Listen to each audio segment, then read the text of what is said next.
Shivanshu recording studio बानावर विशुनगंज।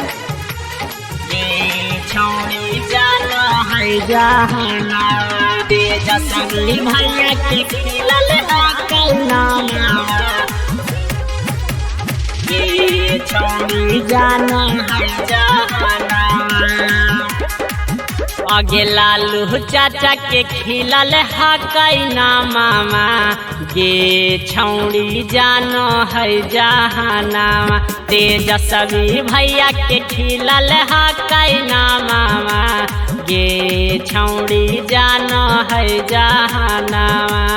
गे छौड़ी जानो है जमाना से मानो है कहानावा। आगे मानो है कहानावा गे छौड़ी जानो है जहानावा। तेजस्वी भैया के खिलल हकैना मामा गे छौड़ी जानो है जहानावा। छौड़ी जानो है जहानावा। तेजस्वी भैया के खिलल हकैना मामा छौड़ी जाना है जहानावा। बेरोजगार के लालू देथिन रोजगार गे भैया तेजस्वी के जन है बिहार गे जन है बिहार गे। बेरोजगार के लालू देथिन रोजगार गे भैया तेजस्वी के जन है बिहार गे। गे छौड़ी हरिया गमछिया हयर जेडी के सनावा आगे अलग है पहचानावा। गे छौड़ी जानो है जहानावा।